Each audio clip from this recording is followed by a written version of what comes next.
¿Cómo hace una selección para pasar de estar entre los últimos lugares de la tabla a clasificar a 2 mundiales seguidos? Del octavo puesto en 2018 al segundo en 2025. Estamos hablando del caso de la selección ecuatoriana y el secreto que se esconde detrás de su éxito. ¿Cómo hizo este equipo para poder crecer en tan poco tiempo? Ya que si tomamos en cuenta los años que le tomó a Ecuador armar este proyecto, en verdad no ha sido tanto. ¿Cuál es la receta mágica y que otros países que están en malas situaciones podrían intentar imitar?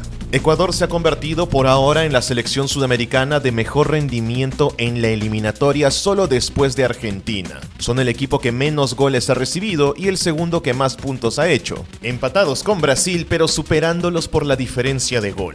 Y esto es algo sorprendente. Ecuador nunca fue un país que se caracterizara por pelearle de tú a los grandes de la región. Siempre se les consideró como una selección de la segunda línea, más o menos parecido a Venezuela. Históricamente, Ecuador no había destacado tanto en Conmebol o en los mundiales. Es por eso que el mérito que tienen ahora es tan grande y nos sorprende a todos la pregunta: ¿cómo lo hicieron? ¿Cómo es que ahora Ecuador tiene tantos jugadores en las mejores ligas del fútbol mundial? Incluso en los mejores equipos, William Pacho titular en el PSG ganando la Champions, Piero Hincapié en el Bayer Leverkusen, Moisés Caicedo en el Chelsea y otros más. Para saberlo tenemos que conocer primero cuándo empezó. La mayoría de analistas dicen que el proyecto ecuatoriano comenzó en el año 2018, después de haberse quedado eliminados del Mundial de Rusia. Sin embargo, creo que esto comenzó hace mucho tiempo atrás, específicamente alrededor del año 2010, con la aparición de la pieza clave de todo este proyecto: el Independiente del Valle. Y no estoy exagerando cuando digo que la selección ecuatoriana depende en un 60% de lo que hace Independiente del Valle en su país. Por ejemplo, ¿sabían que en la última convocatoria ecuatoriana, 15 de los 27 jugadores convocados, o sea, más de la mitad, fueron futbolistas formados o que ahora mismo están jugando en Independiente del Valle? Una muestra clara de lo importante que es este equipo para que a la selección ecuatoriana le vaya bien. No solo aportando jugadores, sino que también una nueva mentalidad de trabajo. La selección ecuatoriana siempre se caracterizó por ser un equipo que pensaba en el aquí y ahora, en el resultadismo más absoluto. Y a pesar de haber tenido grandes futbolistas en el pasado como Antonio Valencia, nunca llegaron a destacar tanto internacionalmente. De vez en cuando clasificaban a algún mundial, pero no mucho más que eso. Se podría decir que sí, en 2018 fue cuando la selección ecuatoriana realmente empezó a cambiar utilizando el modelo de Independiente del Valle, pero fue en el año 2010 donde se empezaron a sembrar las primeras semillas de este proyecto, con la aparición de este club, el cual ya llevaba mucho tiempo en el país, pero fue a partir de aquí cuando llegó la inversión privada que el equipo dio un giro de 180 grados. Solo por mencionar a los jugadores que este equipo le dio a su selección en la última fecha: William Pacho, titular de selección y titular en el PSG; Piero Hincapié, titular en el Bayer Leverkusen y también en la selección; Joel Ordóñez, joven promesa ecuatoriana, titular de lateral derecho en este último partido y valiendo 28 millones de euros en Bélgica; Moisés Caicedo, para muchos la gran estrella de este equipo, 90 millones de euros de valor y jugando en la Premier League con el Chelsea; Pedro Vite, titular en el último partido. Recientemente apareció con 23 años y está en Estados Unidos. Alan Franco del Atlético Mineiro, Nilson Angulo, nueva promesa ecuatoriana que está jugando en Bélgica. Todos estos fueron titulares, pero también hay suplentes. El más destacado de todos, Kendry Páez, la joya del fútbol ecuatoriano, 18 años. El 10 de Ecuador, también de la cantera de Independiente del Valle, junto con otros más: Jackson Méndez, Ángelo Preciado, Yaimar Medina, Moisés Ramírez, Cristian Ramírez, Gonzalo Plata y Alan Minda. Entre todos representan más del 50% de la selección nacional. Literal, medio equipo es el Independiente del Valle. Si otros países quisieran copiar lo que hace Ecuador, necesitarían tener a su propio Independiente del Valle. En el caso de Perú, por ejemplo, necesitaríamos un club que haga lo mismo, que invierta una gran cantidad de dinero en divisiones menores, que cambien su mentalidad de trabajo, que se enfoquen en la formación de talentos y en construir una infraestructura especializada en eso, centros de alto rendimiento, academias y contratar a los mejores profesionales para formar jugadores. El Independiente del Valle lo pudo hacer porque tenían el dinero para eso, junto con la mentalidad. En otros países como Perú, Chile o Bolivia puede que no sea tan fácil encontrar a un equipo así. Y ya quedó claro que tenerlo es una parte fundamental para que un proyecto como este funcione. Pero no fue solamente el Independiente del Valle. La Federación Ecuatoriana normalmente es muy criticada. A muchos hinchas no les gusta la manera en la que se maneja. Creen que el Independiente del Valle fue un milagro que les cayó del cielo y que gracias a eso la selección es lo que es ahora. Aunque también tienen su mérito. En el año 2018, Francisco Egas fue elegido nuevo presidente y llegó con una visión muy clara: priorizar la formación de jugadores en Ecuador de manera estratégica. Yo veo un fútbol ecuatoriano venido a menos y hay que decirlo, hay que ser sincero con eso.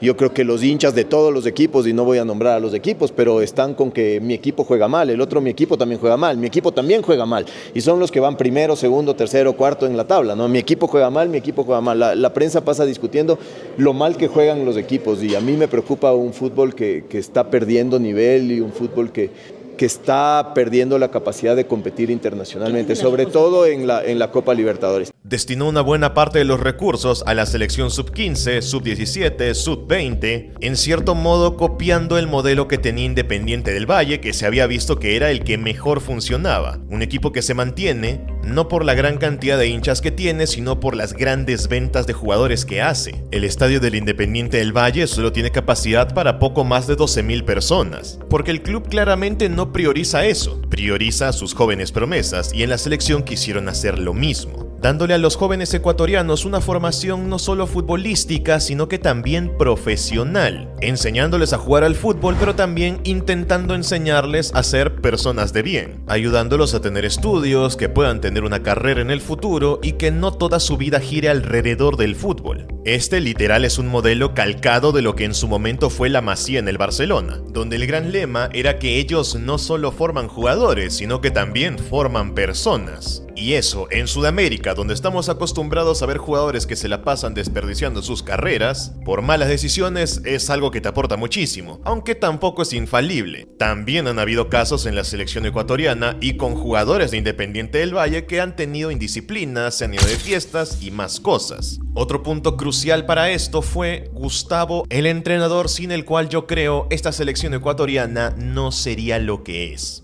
Después de haberse quedado eliminados de Rusia, Gustavo Alfaro llegó para reconducir a la selección e hizo lo más importante. No solo clasificó al Mundial, convirtiendo a Ecuador en un equipo muy pragmático, sino que sobre todo sentó las bases de lo que es la selección ecuatoriana actual. Le dio la oportunidad a jugadores que en ese momento eran jóvenes promesas, como Moisés Caicedo, Piero Hincapié, y que ahora, 4 años después, son estrellas del fútbol mundial. Si Gustavo Alfaro no les hubiera dado la oportunidad en la selección, tal vez los equipos que los ficharon después no se habrían interesado tanto en ellos, ya que fue en el Mundial y en las eliminatorias donde mucha gente conoció a estos jugadores, gracias a que Alfaro les dio la chance de mostrarse, y ellos le respondieron con buen rendimiento. Si bien les fue mal en el Mundial de Qatar y se fueron en la fase de grupos, sin ganar ningún partido, las bases del equipo quedaron bien sentadas para lo que es Ecuador en la actualidad. Como ven, ya vamos juntando varios factores. Primero, un equipo muy profesional y serio que se convierta en la base de la selección con sus jóvenes promesas, además de su mentalidad. Segundo, un entrenador que confíe en esas jóvenes promesas para hacerlos jugar y no dejarlos en la banca esperando que cumplan los 25 años, que esté dispuesto a dedicar una cantidad de tiempo, en este caso casi 4 años, para armar un once para el futuro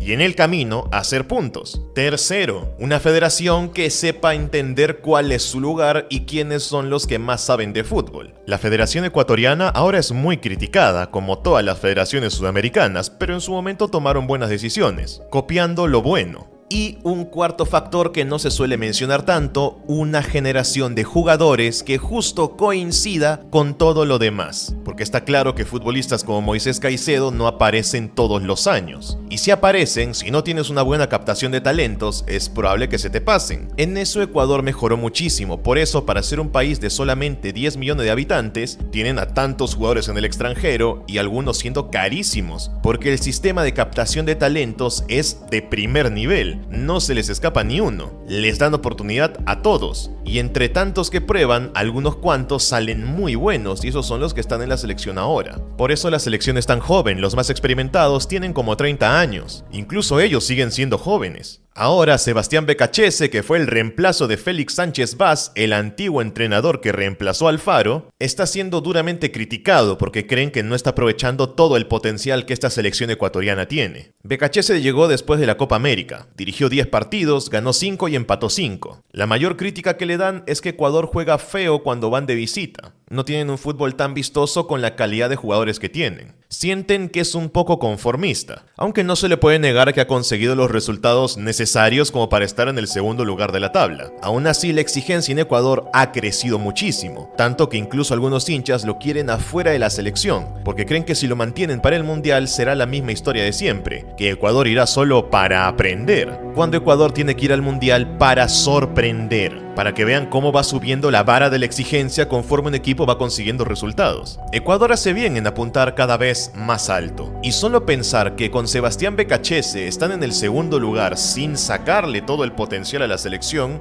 ¿cómo podrían estar entonces con un entrenador que sí consideren que le saque el 100% de rendimiento? El caso de Ecuador es muy particular, y no es nada fácil de replicar. Como ven, se tienen que juntar muchas cosas. Pero no solo con suerte puedes conseguir un equipo ganador. Lo más importante es trabajar en serio.